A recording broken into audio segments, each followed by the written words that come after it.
إن الحمد لله وحده والصلاة والسلام على من لا نبي بعده أما بعد الحمد لله সমস্ত প্রশংসা সমস্ত গুণগান সমস্ত সিদ্ধসানা সেই একমাত্র রব্বুল আলামিনের জন্য যার অশেষ কৃপায় এশার 4 রাকাত ফরজ সালাত আদায় করার পর ধারাবাহিক শাখাগত দাখিল মাদ্রাসার উন্নতি কল্পে বিরাট ইসলামী চর্চায় উপস্থিত হয়ে আমাকে কিছু বলার এবং আপনাদেরকে কিছু শোনার তৌফিক দান করলেন সেই একমাত্র মহান রব্বুল আলামিনের জন্য তার শুকরিয়া জ্ঞাপন করি।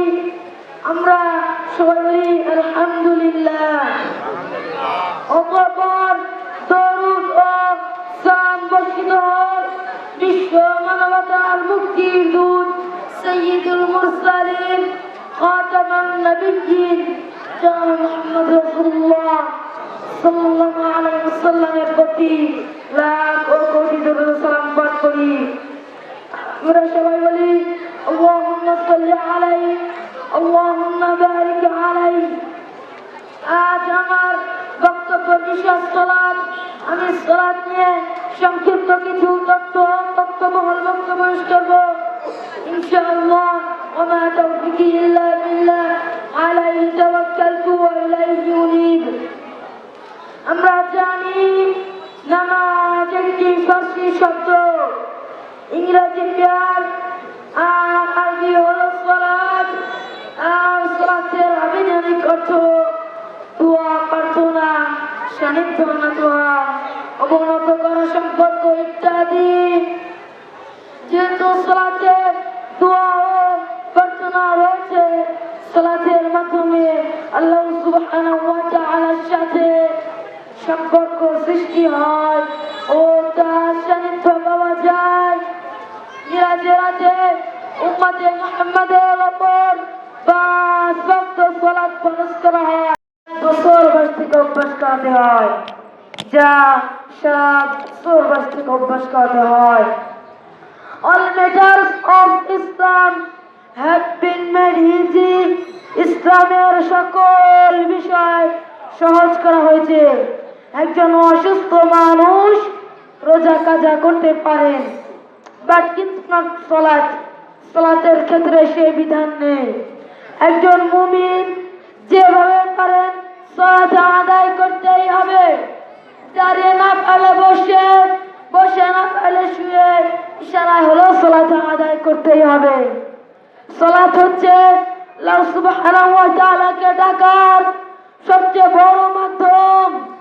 আল্লাহ সুবহানাহু ওয়া তাআলা কুরআন মাজিদে সূরা নিসার 103 নম্বর আয়াতে বলেন, ইন্নাস সালাতা, নিশ্চয় সালাত, কানাত আলাল মুমিনিনা, মুমিনদের জন্য কিতাবা, লিখে দেওয়া হয়েছে বা ফরজ করা হয়েছে, মাওকুতা, নির্দিষ্ট সময়ের সাথে।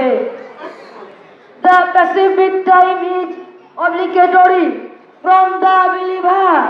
নির্দিষ্ট সময় সালাত আদায় করা মুমিনের জন্য ফরজ।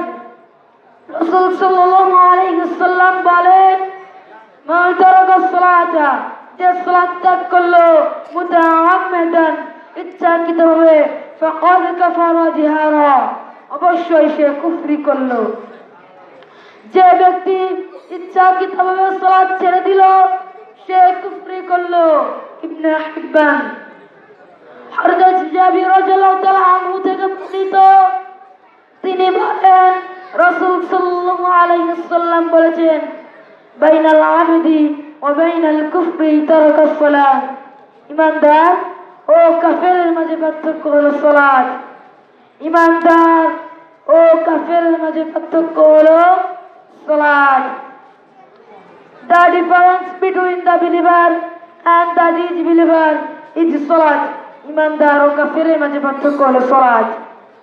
A person who bears is an individual and a person of ill.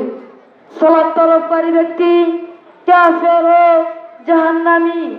সালাত তরফকারী ব্যক্তি কাফের ও জাহান্নামী। আব্দুল্লাহ বিন মাসউদ রাদিয়াল্লাহু তাআলা আনহু বলেন, যে ব্যক্তি সালাত আদায় করে না তার দ্বীন বলতে কিছুই নেই। আবু দারদা রাদিয়াল্লাহু তাআলা আনহু বলেন, লা ঈমানা লিমান লা সালাতা লাহু, যার সালাত নেই তার ঈমান নেই। He who does not pray does not faith, যার সালাত নেই তার ঈমান নেই। তাই আমরা যেন কোন অবস্থাতেই সালাতকে না ছাড়ি। সালাতের গুরুত্ব দিতে গিয়ে রাসূল সাল্লাল্লাহু আলাইহি ওয়াসাল্লাম বলেছেন, কাল কিয়ামতের দিন বান্দার আমল পর্যায় সর্বপ্রথম হিসাব দেবে সালাতে। দেখুন, আমরা নাম মুসলমান, বাট কিন্তু সালাতকে বাদ দিয়ে আধুনিক বিশ্বের সাথে তাল মিলে সবাই করছি। গত 2 মাস আগে বিশ্বকাপ ফুটবল খেলা নিয়ে যে অসামাজিক কর্মকাণ্ড বাংলার জমিনে হয়েছে, একজন মুমিন মুসলমানের পক্ষে তা মেনে নেওয়া অসম্ভব। লক্ষ লক্ষ টাকার পণ্য রাস্তা 2 পাশে ঝুলেছে, অসুস্থ মানুষের ঘুমকে হারাম করে সারা রাত বাজে গান ও বাজে না। অথচ যে গানকে করা হচ্ছে হারাম, সবার প্রতি অনুরোধ রইল গান বাজনা ও ছবি মূর্তিকে মরা পর্যন্ত মূল্যায়ন না করি। যারা গান বাজনা ও ছবি মূর্তিকে মূল্যায়ন করে তারা মুনাফিক। আল্লাহ সুবহানাহু ওয়া তাআলা কুরআন মাজিদে সূরা আনকাবুতের 45 নম্বর আয়াতে ইরশাদ করেন, ইন্নাস সালাতা তানহা আনিল ফাহশাই ওয়াল মুনকার, নিশ্চয় সালাত মানুষকে নির্লজ্জ অশ্লীল বেহায়াপনার সময় থেকে বিরত রাখে। আজ সালাতকে বাদ কারণে এই হারাম কাজগুলো হয়ে উঠেছে আমাদের কাছে অতি প্রিয়। মসজিদের মুয়াজ্জিন প্রতিদিন 5 বার আযানের মাধ্যমে ডাকেন। মসজিদের মুয়াজ্জিন আযানে বলেন, হাইয়া আলাস সালাহ, সালাতের জন্য এসো। হাইয়া আলাল ফালাহ, কল্যাণের জন্য এসো। সালাতের ধর্মীয় ও সামাজিক গুরুত্ব অপরিসীম।